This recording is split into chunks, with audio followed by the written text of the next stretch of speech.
Islam itu cuma ada dua. Syahadat, istiqomah. Udah itu aja. Kalau kita mau nanya Islam itu apa? Secara umum, garis besar dari Islam itu cuma dua. Pertama syahadat. Syahadat itu kalau kita terjemahkan dalam konteks kita yang udah muslim, berarti taubat atau hijrah, itu semuanya masuk dalam bab yang sama. Kalau non muslim berarti syahadat masuk Islam. Kalau yang udah muslim berarti taubat atau berhijrah dalam makna yang lebih luas. Berarti Islam itu cuma hijrah sama istiqomah. Kalau kita benar-benar bisa ngejalanin dua tema ini udah cukup buat kita. Kalau dalam bahasa surat Ali Imran tuh, ya ayyuhalladzina amanu ittaqullaha haqqa tuqatih wa la tamutunna illa wa antum muslimun. Cuma dua itu. Ittaqullaha haqqa tuqatih wa la tamutunna illa wa antum muslimun. Belajar taat kepada Allah dan jangan berubah lagi sampai mati. Belajar untuk mencari ridha Allah dan jangan lagi berpaling sampai akhir hayat, last breath gitu, sampai nafas terakhir kita. Belajar untuk memprioritaskan Allah dan jangan lagi mengganda dengan yang lain sampai akhir hayat kita. Kalau kita bisa kayak gini, maka kita menjadi orang-orang yang muflihun, orang yang beruntung. Cuman dua itu doang tuh Islam. Kalau kita sederhanakan. Tapi kalau kita breakdown, ketaatan itu kan macam-macam ya. Ada ketaatan dalam bentuk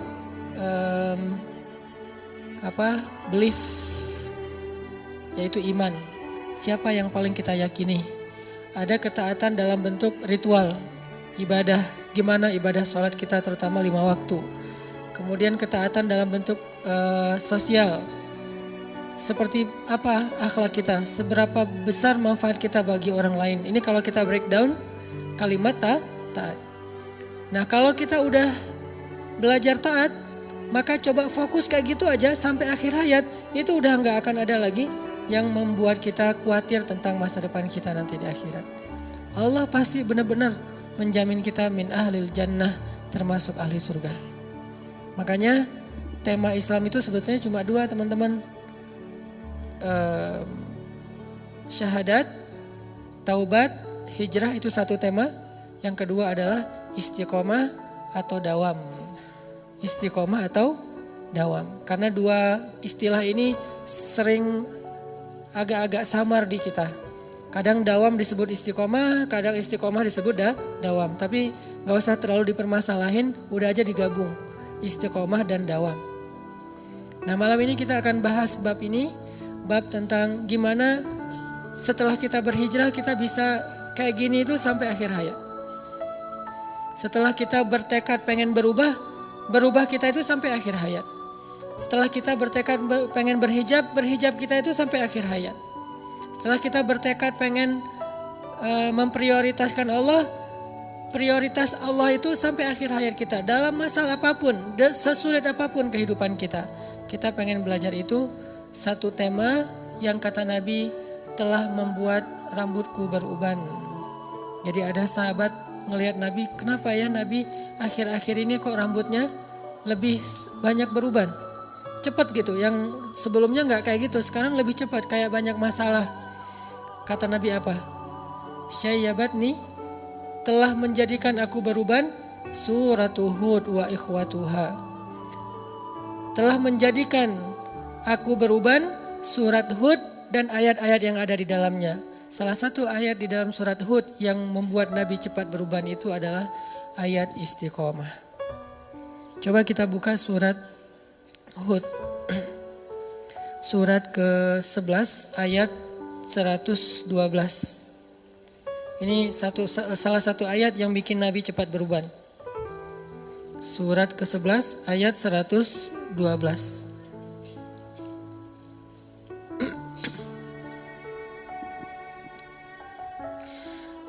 A'udzu billahi minasy syaithanir rajim. Silakan.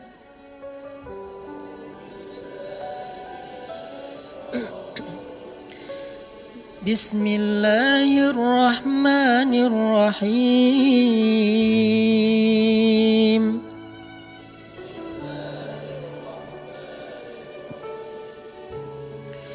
فاستقم كما أمرت ومن تاب معك ولا تطغوا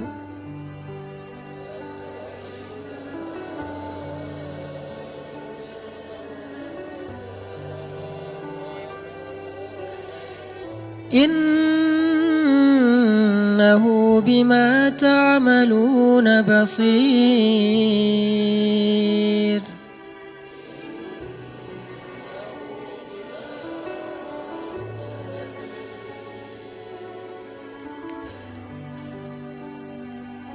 Dan ayat berapa tadi teh? 111 ya, 112. Maka tetaplah engkau Muhammad di jalan yang benar, sebagaimana telah diperintahkan kepadamu dan juga orang-orang yang bertaubat bersamamu. Dan janganlah kalian melampaui batas. Sungguh Dia Maha melihat apa yang kalian kerjakan. Nah, fastaqim ini adalah perintah untuk istiqomah. Dan sebagian besar ulama memaknai yang namanya perintah istiqomah itu adalah wajib. Berarti istiqomah dalam satu kebaikan hukumnya wajib. Istiqomah setelah kita berhijrah hukumnya wajib. Istiqomah setelah kita bertaubat hukumnya wajib. Istiqomah kepada satu syariat Allah hukumnya wajib. Fastaqim. Kalimat fastaqim ini kalau diterjemahkan dengan istilah lain itu fattaqullah. Ya ayyuhalladzina amanu ittaqullaha haqqa tuqatih. Bertakwalah kalian kepada Allah dengan sebenar-benar takwa. Atau dalam ayat yang lain disebutkan dengan istilah wasbir. Dan bersabarlah. Semua kalimat ini memaknai istiqomah. Bertakwa, bersabar, lurus, jangan berpaling. Semua ini artinya istiqomah. Maka teman-teman yang dirahmati Allah Subhanahu wa taala, inilah salah satu ayat di dalam Al-Qur'an yang sempat bikin Nabi itu cepat beruban. Gimana cara Nabi bisa cepat beruban? Karena Nabi memaknai ayat ini. Fastaqim. Istiqomahlah kamu, jangan belak-belok. Jangan kalau bisa bergeser aja jangan. Udah aja lurus kayak gitu. Seperti yang Allah inginkan. Memangnya Nabi itu belak-belok?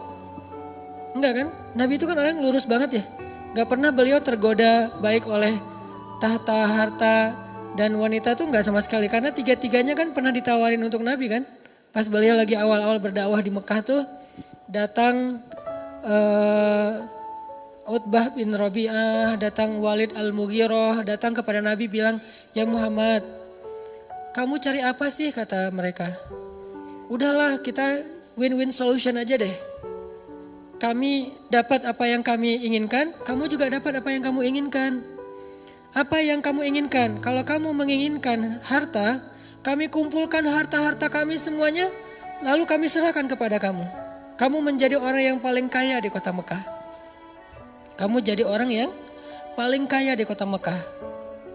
Ini kalau dalam konteks kita tuh, kita lagi hijrah, kita lagi pengen benar, tiba-tiba dapat kayak tawaran-tawaran kerjaan yang kita tahu hasilnya itu syubhat atau haram. Tapi gede. Syubhat atau haram tapi gede. Arti syubhat kita ragu-ragu. Ini boleh gak sih? Kata ustadz ini gak boleh. Tapi banyak yang bilang, kata ustadz ini boleh. Tapi banyak yang bilang gak boleh. Kan syubhat nih. Sampai tingkatan syubhat tertinggi itu apa teman-teman? 99 orang bilang boleh. Cuman satu bilang gak boleh, syubhat. Walaupun ini gak harus semuanya kayak gini ya. Level orang kan berbeda-beda. Ada yang takwanya sampai ke tingkat waro. Waro itu yang meninggalkan 99 halal hanya gara-gara khawatir dengan satu yang haram. Itu tingkat waroknya itu udah tingkat tinggi lah. Kayak Umar tuh. Tuh Umar waroknya luar biasa. Gimana waroknya Umar? Pernah beliau lagi minum susu onta gitu. Terus rasa susunya beda sama susu yang biasa diminum. Mungkin beda merek gitu, beda brand gitu kan ya. Pas diminum nih gak kayak gua minum biasanya nih, susunya beda nih rasanya nih.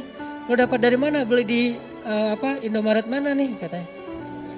Kata asistennya, enggak wahai khalifah, ini memang bukan susu unta milikmu. Tapi ini unta dari Baitul Mal, unta zakat. Milik kaum muslimin. Langsung ditaruh tuh gelas, mau muntahin gak enak. Udahlah ditaruh aja tuh gelas di situ. Ma'azallah kata Umar, astagfirullah innalillah. Kenapa kamu memberikan sesuatu yang neraka buat saya? Kata pembantunya, ini halal, bukan dari hasil curian, dari Baitul Mal. Tapi kan bukan milik saya, milik kaum muslimin. Dan saya belum minta izin kepada mereka. Akhirnya Umar pun tidak lagi mau minum susu itu. Dan kemudian meminta maaf kepada seluruh kaum muslimin. Dia posting, dia bilang, wahai masyarakat Islam, posting nih. Presiden posting, bayangin. Apa isi captionnya? Minta maaf saya udah minum setengah gelas susu milik kalian. Ini istiqomahnya seorang pemimpin yang luar biasa. Gak mau macam-macam. Kalau yang bukan milik dia gak mau dia sama sekali. Satu tetes aja gak mau. Kenapa? Satu tetes itu sama dengan satu tetes api neraka. Satu tetes api neraka kan cukup melelehkan ubun-ubun ya. Gak usah api neraka. Satu tetes lahar aja coba bayangin. Kan ngeri banget tuh. Satu tetes lahar itu bisa ngebakar satu pohon besar. Sepohon beringin itu terbakar oleh satu tetes lahar. Taruh aja di bawah, di akarnya, kebakar sampai ke atas. Gimana satu tetes neraka? Melelehkan ubun-ubun sampai ke ujung kaki. Gak mau udah satu tetes pun. Terus kasus yang lain. Punten Qurannya ditaruh di sini. Kasus yang lain tuh Umar lagi jalan ke pasar. Terus tiba-tiba ngelihat ada banyak onta. Ada satu onta di antara sekian banyak onta yang lebih gemuk sendiri dibandingkan yang lain. Dia gemuk sendiri nih onta nih. Akhirnya Umar nanya, itu onta punya siapa kok bisa gemuk sendiri? Kata orang-orang, milik anakmu ya Amirul Mukminin. Anakku yang mana? Abdullah bin Umar. Panggil Abdullah sini. Panggil. Ada apa ayah? Abdullah, kenapa onta kamu gemuk sendiri dibandingkan onta yang lain? Ya, saya nggak tahu. Ya, saya ngasih makan dari cara yang halal, saya kasih minum dari cara yang halal. Kata Umar, enggak. Pasti orang-orang mendahulukan ontamu daripada onta yang lain karena dianggap engkau anaknya Amirul Mukminin. Mereka akan memberikan rumput yang terbaik untuk ontamu sebelum onta-onta yang lain karena engkau anak Amirul Mukminin. Berikan air kepada onta anak Amirul Mukminin. Berikan rumput kepada onta anak Amirul Mukminin. Sehingga ontamu lebih gemuk sendiri dibandingkan onta yang lain. Tapi saya gak pernah minta mereka melakukan itu. Tapi walaupun engkau gak minta, mereka tetap melakukan itu kata Umar. Terus gimana nih? Keputusan saya kata Umar, jual ontamu itu ke pasar. Dengan harga pasaran, sama. Lalu keuntungannya, lalu hakmu adalah mengambil seharga ketika engkau membeli unta itu masih kecil. Bibit unta. Itulah hakmu. Sisa keuntungannya serahkan kepada Baitul Mal. Apa kata anak Amirul Mukminin? Sam'an wa ta'atan ya Amirul Mukminin. Sami'na wa ata'na wahai ayah. Gak ada protes-protes. Ini artinya bukan dia doang nih yang istiqomah. Dia mengistiqomahkan keluarganya. Bahkan pernah dia nyuruh anaknya itu ngembaliin hadiah gara-gara dapat hadiah dari temannya di Syam. Syam itu Suriah kalau sekarang. Salah satunya Damaskus. Anaknya Umar tuh dapat hadiah dari Damaskus dari temannya kayak gitu. Gak tahu lagi ulang tahun atau lagi apa, pokoknya dikasih hadiah aja. Pas sampai di Madinah dilihat sama Umar, ini dari mana nih hadiahnya nih? Kata anaknya dari teman saya di Damaskus. Wah, balikin. Kata Umar, kenapa dibalikin? Sesungguhnya dia tidak memberikan hadiah ini kecuali karena dia melihat engkau sebagai anak Amirul Mukminin. Kalau engkau bukan anak presiden, emang dia akan ngasih hadiah? Ya saya nggak tahu. Maka dari itu kembalikan, yang bukan hak kita dibalikin. Saking luar biasanya istiqomah. Dan Nabi pernah diuji dengan yang kayak gini nih. Diteladani oleh Abu Bakar, diteladani oleh Umar. Teladan Abu Bakar apa? Ketika Abu Bakar hidup bersama seorang perempuan yang menikahi 3 laki-laki ahli surga tiga-tiganya. Siapa namanya? Asma bintu Umais. Cewek yang punya 3 suami, 3-tiganya ahli surga. Bukan poliandri ya. Dia nikah, terus suaminya meninggal, nikah lagi, suaminya meninggal, nikah lagi, suaminya meninggal. 3 kali nikah. Dan 3 kalinya, 3-tiganya itu ahli surga. Suami pertama Ja'far, Nabi menyebutnya Tayyar. Seorang laki-laki yang punya sayap di surga, itu Ja'far. Nanti kalau teman-teman masuk surga ngelihat ada yang terbang-terbang, itu Ja'far namanya. Jangan foto, ini siapa sih? Jangan, udah ketahuan Ja'far. Nggak tahu, nggak pernah ikut talim ya. Ja'far namanya kalau yang punya sayap di surga. Kedua suaminya Abu Bakar. Udah dijamin surga dalam banyak hadis. Yang ketiga suaminya Ali bin Abi Thalib. Jadi 3 kali nikah, 3-3-nya punya anak. Dan 3 suaminya itu adalah min ahlil jannah. Mubasysyirina bil jannah. Orang yang dijamin masuk surga. Nah di masa Asma jadi istrinya Abu Bakar. Jadi Asma ini bisa dibilang satu-satunya perempuan yang pernah jadi ibu negara 2 kali. Pas istri Abu Bakar sama pas jadi istri Ali. 2 kali jadi ibu negara. Dan dia ibu negara pertama dalam Islam. Asma bintu Umais. Nah pas masa dengan Abu Bakar kan pedagang kain aslinya. Terus sejak dia jadi khalifah dia udah gak ngurus dagangannya. Sampai lama-lama habis aja bangkrut. Terus diputuskan oleh syuro bahwa Abu Bakar dapat gaji dari Baitul Mal. Gaji dari pemerintah gitu. Nah gajinya kecil. Sejak digaji keluarga Abu Bakar ini gak pernah makan daging lagi di rumah. Karena udah gak sanggup beli daging. Belinya cuman tempe, tahu gitu udah gak sempat beli daging. Sampai suatu saat Asma bilang, ya Abu Bakar boleh gak kalau misalnya kita tabung dari hasil belanja bulanan, saya sisihkan sedikit saja. Nanti setelah beberapa lama kalau udah cukup, saya pengen beli daging sesekali. 1/4 kilo juga gak apa-apa, yang penting makan daging. Udah lama banget kita gak makan daging. Kata Abu Bakar, coba aja kalau bisa disisihin setiap hari sama Asma. Yang harusnya beli misalnya makan telur 1 orang 1 butir, sekarang 1 butir bagi 4 gitu telurnya teh. Telur rebus bagi 4.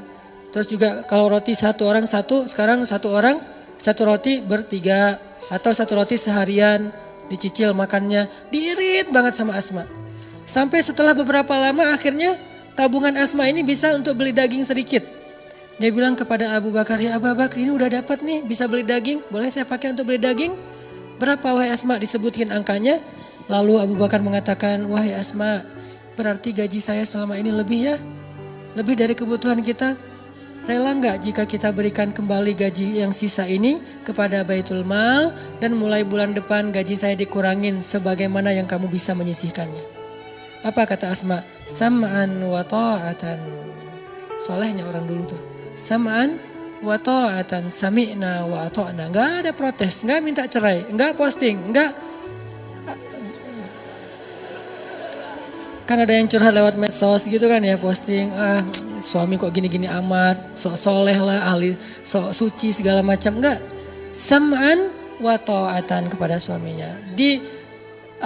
Diajak susah, sesusah-susahnya sam'an wa ta'atan. Makanya emang pantas sih kalau Asma tuh punya suami 3-3-tiganya ahli surga. Karena emang gak enak jadi suami ahli surga. Pastinya akan banyak diajak susah.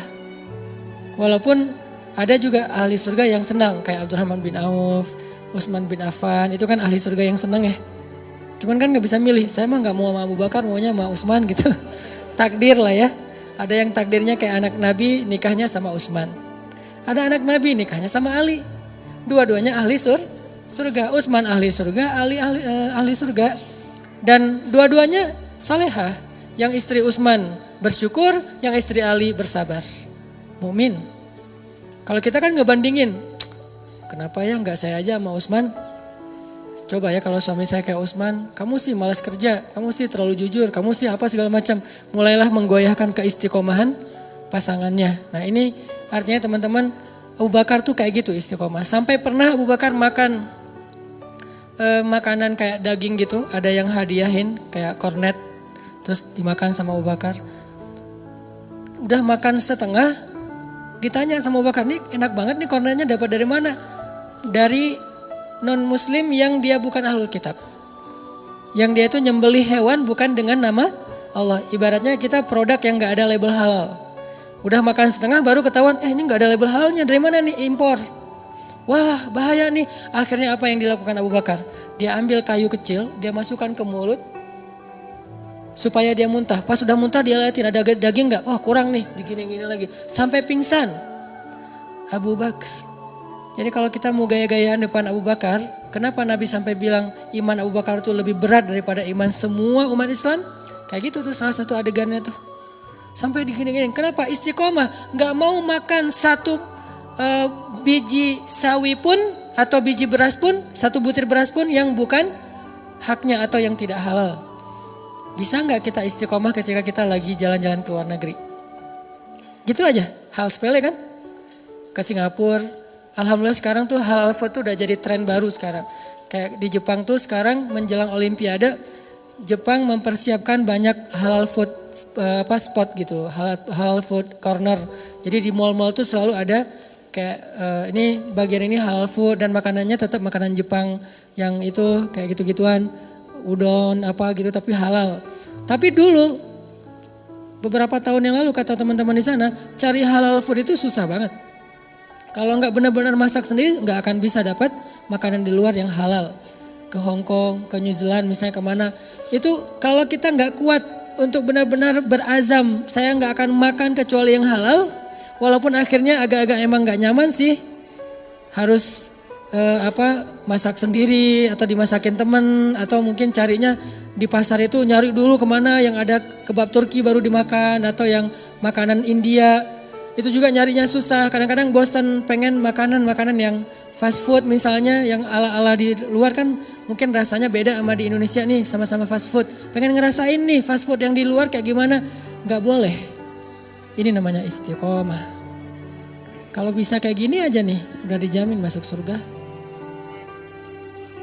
Baru bab makanan yang bukan dalam keadaan lapar banget loh ya. Makanan yang sebetulnya masih banyak pilihan. Itu aja kadang-kadang kita udah ujian kan, udah PR nih. Udahlah gak usah terlalu fanatik-fanatik apa jadi orang. Kadang-kadang setan ngebisikin gak apa-apa nanti tinggal taubat. Kan suka gitu ya. Udah aja sekarang mah nanti tinggal taubat. Sesekali lah gitu. Nah ini kadang-kadang bikin kita agak-agak lemah. Disitulah PR kita nih. Mujahadah kita, usaha kita tuh, effort kita di situ. Setelah kita berhijrah, setelah kita taubat, udah coba effortnya cuman fokus dengan istiqomah saya mah gak mau ngelanggar. Saya bilang, pengen main boleh, tapi jangan bikin dosa. Pengen have fun boleh, tapi jangan nambah dosa. Pengen nongkrong boleh, tapi jangan lalai buat kita jadi jauh dari Allah. Sebetulnya bisa banget, cuman kita kadang-kadang terlalu pragmatis dan gak sabar untuk ngejalanin dulu cara-cara Allah.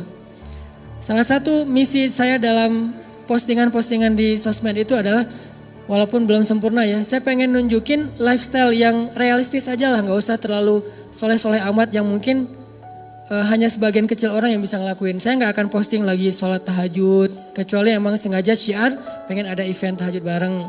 Saya gak posting lagi tilawah yang panjang banget, tilawahnya 1 hari 10 juz, walaupun gak pernah misalnya.